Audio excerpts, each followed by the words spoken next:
Hello everyone, আশা করি আপনারা সবাই ভালো আছেন। আমরাও ভালো আছি। আজকে আমাদের সাথে আমাদের বাসায় দুইজন গেস্ট আছে, সেটা হচ্ছে আমার একটা শালিকা এবং ওর হাজবেন্ড। সো আমরা সন্ধ্যার সময় রাজশাহীতে বেড়াইতে বের হয়েছি। তো আমাদের প্ল্যান ছিল যে আমরা সন্ধ্যায় রাতের রাজশাহী এনজয় করার জন্য বের হব। সো আমরা বের হয়েছিলাম, এটা ছিল হচ্ছে মুক্তমঞ্চ, রাজশাহী মুক্তমঞ্চ। সো আমার সোনা বাবাটাও খুব খুশি ছিল, খুব আনন্দ করছিল আমার সঙ্গে। আমরা হাঁটতেছিলাম। এই রাস্তাটা অনেক সুন্দর, মুক্ত মঞ্চের পাশ দিয়ে। এটা একদম নদীর সাথে, পদ্মা নদীর যে রাজশাহীতে যে পদ্মা নদীর শাখা আছে সেই শাখার পাশ দিয়ে এই রাস্তাটা গেছে। এই এলাকাটাকে মুক্ত মঞ্চ বলে আর কি। এটা অনেক সুন্দর, একটা অনেক লাইটিং। এই রাস্তার বাম পাশে বাড়ি এবং ডান পাশে হচ্ছে নদী।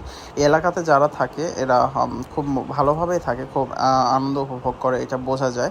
এলাকাটা অনেক সুন্দর। আর এই পাশে একটা আছে, এই পাশে নোংর একটা রেস্টুরেন্ট আছে। তো আমরা রেস্টুরেন্টেও যাব, এবং রেস্টুরেন্টের এলাকাটা মোটামুটি অনেকটা জায়গা জুড়ে। এখানে বাচ্চাদের, এই যে জায়গাটাতে আমি দাঁড়িয়ে আছি, এই জায়গাটাতে বাচ্চাদের খেলাধুলার মতো পরিবেশ তৈরি করা আছে। বাচ্চারা স্লিপার টিপার অনেক কিছু আছে।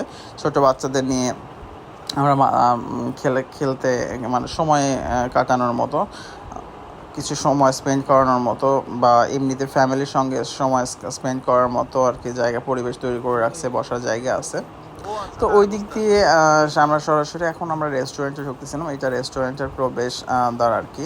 সো এই পাশে আছে এটা আইসক্রিম, এখানে কাস্টম আইসক্রিম তৈরি করে দেয়। এটা আইসক্রিম বার আছে এখানে একটা। আর এইখানে দেখেন দুইটা নোঙর, যেহেতু রেস্টুরেন্টের নাম নোঙর, সেই হিসেবে দুইটা নোঙরের ইয়ে করা আছে, বানানো আছে, বিভিন্ন জায়গাতেই আছে। এই এই সিঁড়িটা চলে গেছে উপরে। এটা দুইটা ফ্লোরে এদের রেস্টুরেন্টের খাওয়া দাওয়ার সার্ভ করে। সো আমরা নিচেরটাতে যাব। আমরা এখন নিচেরটাতে ঢুকতেছি।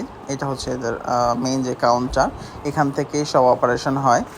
আর এখানে কিচেনটাও নিচে, উপরতলায় শুধু খাওয়ার ব্যবস্থা আছে, দোতলায়। আর নিচতলায় ওদের কাউন্টার প্লাস কিচেন প্লাস খাবার জায়গা সব কিছুই নিচতলায় আছে। সো আমরা নিচতলায় বসবো।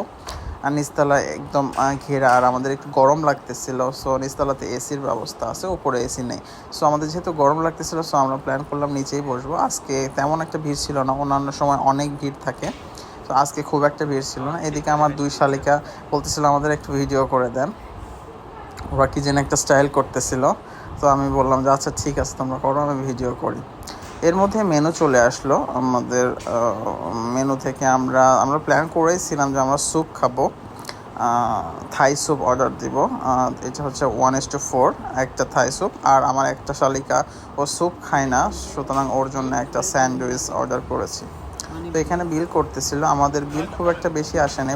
1:4 যে ইয়েটা ছিল স্যুপ, সেটা হচ্ছে 550 টাকা। আর যেটা স্যান্ডউইচ সেটা হচ্ছে 200 টাকা। এই টোটাল 750 টাকা আমাদের বিল আসছিল। সো যেহেতু আমি পে ফাস্ট করলাম, এখানে আমাদের একটা রিসিপ্ট দিল আর একটা ডিভাইস দিল। এই ডিভাইসে আবার সাউন্ড হইলে বুঝতে হবে যে খাবার রেডি হয়ে গেছে, তখন সেই অনুযায়ী খাবারটা সংগ্রহ করতে হবে। সো এটা সেলফ সার্ভিস আর কি, নিজেদের খাবার সংগ্রহ করতে হয় এখানে।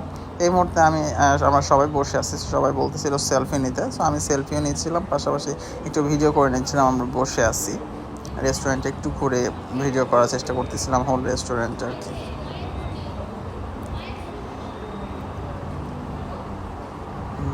আর সবাই গল্প করতেছিলাম। আর আমার শালিকারা অনেকদিন পরে আসছে। এর মধ্যেই আমাদের খাবার, ওইটা স্যান্ডউইচ চলে আসছে আর এটা স্যুপ চলে আসছে। এটা 1:4 স্যুপ, 4 জন। আমরা টোটাল 5 জন, আমার ছেলে দিয়ে 6 জন আর কি। সো আমাদের এটা ভালোভাবে হয়ে যাবে। 4 জনের জন্য স্যুপ আর হচ্ছে স্যান্ডউইচটা আমার শালিকার জন্য আর কি। তো আমার ওয়াইফ সার্ভ করতেছিল। যেহেতু থাই স্যুপ, এইটাতে মাশরুম ছিল, চিকেন ছিল, তারপরে চিংড়ি মাছ ছিল।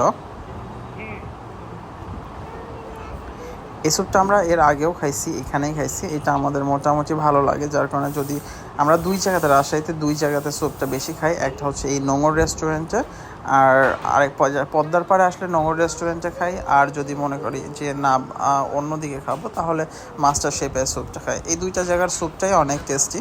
সো এই 2 জায়গাতেই আমরা মোটামুটি স্যুপ খাই। তো এই জায়গাতে স্যুপ খেয়ে আমরা চলে যাব মুক্তমঞ্চে যেহেতু নদী আছে, বলছিলাম যে এটা নদীর পাশেই মুক্ত মঞ্চটা অবস্থিত। আমরা এই রাস্তা দিয়ে হাঁটবো। এই মুক্ত মঞ্চ, এই রাস্তাটা সরাসরি নদীর দিকে চলে গেছে, নদীর মাঝখানে, অর্থাৎ দুই পাশে নদী আর মাঝখান দিয়ে রাস্তা।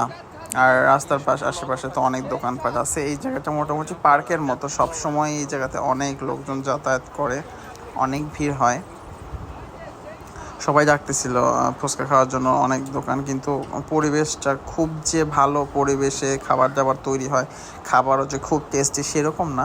যার কারণে আমি এই সাইডটাতে ফুচকা চটপটি এখানে বেশি খাবার, সো আমি খুব না খাওয়ারই চেষ্টা করি আর কি, খাই না বললেই চলে, খুব রেয়ার কেস। আর এখান থেকে আমি নদী দেখার চেষ্টা করতেছিলাম, যেহেতু আমরা নদীর মাঝখানে রাস্তা, আমি বলছিলাম আমি এইখানে দাঁড়িয়ে একটু নদীটা দেখানোর চেষ্টা করতেছিলাম। নদীতে অনেক উপরে পানি চলে আসছে। এইদিকে অন্যান্য অনেক সময় অনেক দোকানপাট থাকে, এই দোকানপাটগুলো সব ডুবে গেছে। এদিকে অনেক দোকানপাট থাকে, ছেলেপেলেরা আড্ডা দেয় বসে, সেই জায়গাগুলো একদম ডুবে পানিতে ভরে গেছে।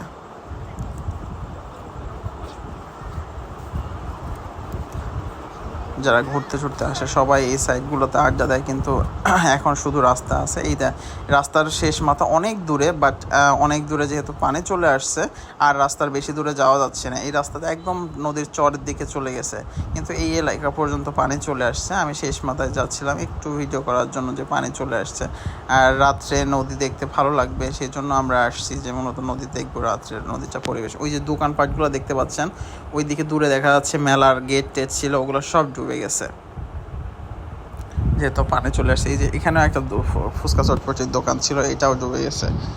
মোটামুটি অনেক দোকানপাটি ডুবে গেছে। এগুলো আবার যখন পানি নেমে চলে যাবে, এরা আবার সংস্কার করে আর কি, এরা নতুন করে আবার সব ঠিকঠাক করে নেবে। আমি এখানে দাঁড়ায় থেকে দেখতেছিলাম পানি চলে আসছে, খুব সুন্দর বাতাস হচ্ছিল, খুব সুন্দর পরিবেশে আমরা মোটামুটি একটু টাইম স্পেন্ড করতেছিলাম এখানে দাঁড়ায়, অনেক সুন্দর লাগতেছিল। দোকানপাটগুলো দেখে খারাপ লাগতেছিল, যেহেতু ডুবে গেছে, অনেকের ব্যবসা বন্ধ হয়ে গেছে। যারা গরিব এখানে ফুচকা চটপটি বিক্রি করে, অনেকেই গরিব, আবার অনেকেরই ভালো সামর্থ্য। আকাশের চাঁদ, পূর্ণচন্দ্র রাত ছিল, সো আকাশের চাঁদটাও খুব সুন্দর লাগতেছিল, ওই জন্য একটু ভিডিও করে নিলাম।